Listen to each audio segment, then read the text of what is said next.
Hello friends, target with competition exam channel पर आपका हार्दिक स्वागत है। आज मैं LIC के ऑफिस में आया हुआ हूं और यहां मेरे साथ बैठे हैं पीयूष कुमार गुप्ता जी, जो कि एक विकास अधिकारी के पद पर कार्यरत हैं LIC में।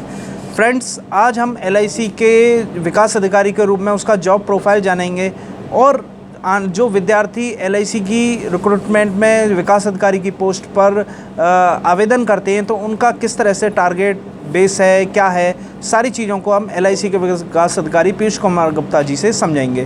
तो आप सभी का बहुत बहुत स्वागत है। पीयूष कुमार गुप्ता जी, आप हमारे स्टूडेंट्स के लिए विकास अधिकारी के रूप में क्या क्या चुनौतियां देखते हैं जो आने वाले भविष्य में LIC में विकास अधिकारी के पद पर आवेदन करना चाहते हैं?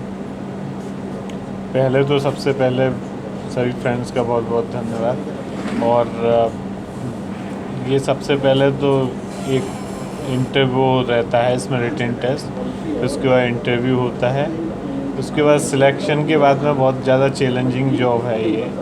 उसके बाद फील्ड की जॉब है और एजेंट्स वगैरह रिक्रूट करने पड़ते हैं, उन एजेंट्स से वर्क लेना पड़ता है और एक टारगेट होता है वो हमको अचीव करना होता है। सबसे पहले मैं आपको, जो नए स्टूडेंट्स हमारे जो भविष्य में इन जॉब्स में अप्लाई करेंगे या किसी भी पब्लिक सेक्टर बैंक में या कहीं भी ज्वाइन करेंगे, तो उनके लिए सबसे पहले क्या करना होता है, कहाँ से वो शुरुआत करें, क्या क्या मिनिमम एलिजिबिलिटी होनी चाहिए एक LIC के विकास अधिकारी को आवेदन करने के लिए? ये इसमें कोई भी, और किस तरह की परीक्षा ये कराई जाती हैं? कोई भी ग्रेजुएट जो है वो अप्लाई कर सकता है इसके लिए। और एक रिटन टेस्ट होता है, वो IR बैंकिंग जो है उसी के द्वारा ही होता है, IBPS के थ्रू LIC का भी एग्ज़ाम। तो ये एग्ज़ाम पास करना होता है और उसके बाद एक इंटरव्यू होता है, उसके बाद देन सिलेक्शन होता है LIC में। जब सिलेक्शन हो जाता है तो उसके बाद LIC में जो प्रोसीजर है वो किस किस तरह से, क्राइटेरिया में किस तरह से पोस्टिंग होती है, क्या ट्रेनिंग होती है, या आगे का भविष्य किस तरह से तय होता है? ये पहले सबसे पहले 6 मंथ्स का ADO apprentice development officer 6 months का ट्रेनिंग पीरियड होता है, जिसमें 1 महीने की ट्रेनिंग होती है।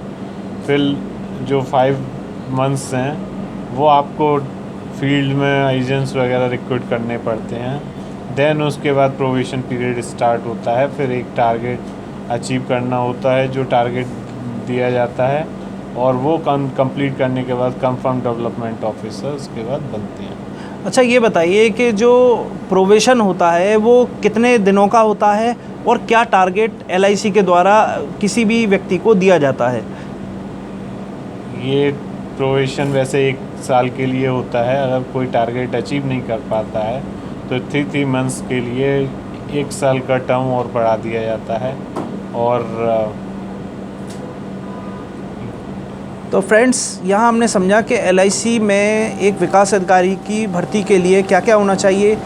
जैसा कि सर ने बताया कि IBPS संस्था LIC का जो टेस्ट लेती है, जिसके बाद इंटरव्यू होता है, LIC के अधिकारियों को द्वारा इंटरव्यू लिया जाता है और उसके बाद LIC में सिलेक्शन विकास अधिकारी के पद पर होता है।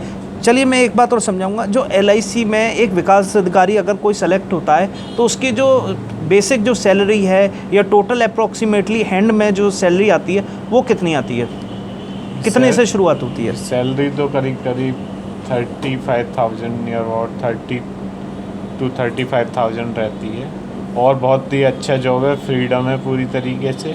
लेकिन इसके साथ साथ एक काम भी बहुत करना होता है फील्ड में, और अच्छा, टारगेट भी कंप्लीट करने होते हैं, और आप जैसे चाहें जैसे अपना टाइम का यूटिलाइजेशन कर सकते हो। बहुत अच्छा जॉब है और बहुत बढ़िया जॉब है, और इसके मुझे लगता है इससे बढ़िया कोई और जॉब है ही नहीं है। अच्छा, ये बताइए कि जैसे एजेंट रिक्रूट करने होते हैं तो वो एक time of period, probation time of period में करने होते हैं, कितने एजेंट करने होते हैं और कितना टारगेट LIC देती है?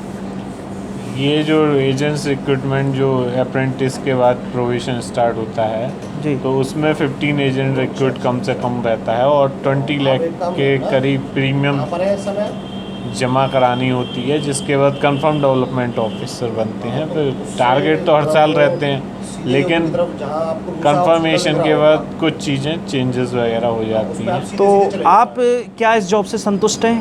हाँ, बहुत बढ़िया, चैलेंजिंग, बहुत बढ़िया मार्केटिंग का जॉब है। मुझे अच्छा, तो हमारे साथ जो स्टूडेंट्स जुड़ रहे हैं उनको इस जॉब के कब फॉर्म निकलते हैं और क्या उन्हें तैयारी करनी चाहिए जो इस जॉब में सिलेक्शन पा सके या संतोषजनक उन्हें परिणाम मिल सके, उसके बारे में थोड़ा सा बताइए। देखिए, पिछले 8-10 साल से लगातार 2-2 साल बाद रिक्रूटमेंट हो रहे हैं LIC में ADO की पोस्ट के लिए, और पिछले लास्ट ईयर ही रिक्रूटमेंट हुआ है, तो अब नेक्स्ट ईयर इसके लिए जॉब वगैरह रिक्रूटमेंट निकलेगा LIC में, और अभी से ही तैयारी करें, मैं सभी स्टूडेंट्स से बोलता हूँ। और बहुत अच्छा जॉब है और बहुत बढ़िया है, और इससे बढ़िया और कोई जॉब नहीं है। और आगे अगर प्रमोशन लेना चाहते हैं तो असिस्टेंट ब्रांच मैनेजर पे पोस्टेड हो सकते हैं। क्लास 2 ऑफिसर की जॉब है, और इसके बाद क्लास 1 ऑफिसर में प्रमोशन में 5 साल 6 साल बाद प्रमोशन ले सकते हैं, जिसके बाद असिस्टेंट ब्रांच मैनेजर बन सकते हैं, और बहुत अच्छा जॉब है LIC। तो फ्रेंड्स, ये हमारा एक छोटा सा इंटरव्यू LIC के एक विकास अधिकारी का कैरियर किस तरह से परवान चढ़ता है उसके विषय में था, और इसी तरह के लगातार हम इंटरव्यू अलग अलग जॉब्स के अधिकारियों के साथ हम लेते रहेंगे, जिससे कि आप लोगों को बड़ी सुविधा हो सके कि आपको कौन सा प्रोफाइल चूज़ करना है अपने कैरियर में। अगले वीडियो के साथ हम एक बार फिर उपस्थित होंगे। हमारे चैनल को सब्सक्राइब करना ना भूलें। Thank you very much.